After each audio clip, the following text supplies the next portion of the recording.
Chapter 5. Mummified. Now we have all learnt about Alberta and the great Bavarian mountain owl, we can return to our story. Up in Stella's bedroom at the top of Saxby Hall, the little girl was laid out on her bed. A deep shadow loomed over her, the shadow of her Aunt Alberta, with her pet owl Wagner perched on her hand. Stella's voice cracked as she asked her aunt, "I don't understand. How can I have been asleep for months?" Alberta thought for a moment and took a live mouse out of her pocket by its tail before dropping it into Wagner's mouth. The bird wolfed the unfortunate creature whole. "Ever since the accident," replied the woman. "Accident? What accident?" Stella pleaded. Aunt Alberta approached the girl's bed and rested her hand on the blanket. "The accident that did this to you?" With a theatrical flourish, the woman whipped the blanket off the bed, and Stella looked down in horror to see that her entire body was bandaged up as if she was an ancient Egyptian pharaoh mummified in a pyramid. "Every bone in your body has been broken." "No!" cried the girl. "Yes!" replied Alberta, mocking her niece's tone. "Each little bone was shattered into hundreds of pieces.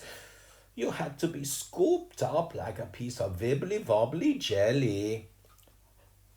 What happened? Where are Mamma and Papa?" pleaded Stella. The little girl had so many questions, her words were tumbling out in desperation. Aunt Alberta merely smirked. She sucked on her pipe and blew some smoke in her niece's face. "Oh, so many questions, all in good time, child." But, I need to know," demanded Stella. Now." Alberta tutted. "Perhaps you'd like a game of tiddlywinks first?" The girl couldn't believe what she was hearing. What are you talking about?" The woman pulled a box off the girl's shelf and put it down on the bed. This isn't the time," said Stella. "There is always time for tiddlywinks," replied Alberta, and she busied herself arranging all the pieces of the game. "I go first," she said excitedly, as she pushed down the squidger to flip one of her winks into flight. It landed with a ping in the pot. Ping! "Oh, 1,000,007 points to me." "Your go." Stella stared at her aunt, her eyes bulging with fury. "Oh, silly me, I've forgotten. Both your arms are broken. Looks like I won again." "I never wanted to play." "No one likes a bad loser, Stella." "I need to know what happened to my parents," shouted the girl. Alberta shook her head at her niece's behaviour. "Now, if you can just be quiet for just a moment, your Auntie will tell you exactly what happened." She often spoke in this baby talk. It made Stella's skin crawl. "You have no memory of the accident?" No. Try as Stella might, Stella could not remember anything. She must have hit her head hard. But how? Please, tell me." "Oh, dear. Oh, dear. Oh, dear. Oh, dearie me." Whoa, tell me. I'm begging you." "Hush! This instant," hissed the woman. The girl had no option but to fall silent. "Now, Auntie can begin." It was as if she was telling a bedtime story. "It was rainy morning. You were sat in the back seat of your father's Rolls Royce on your way to London. Your father had another appointment with the bank manager while your mother was going to take you to see Buckingham Palace. But alas, your jolly jaunt was not to be."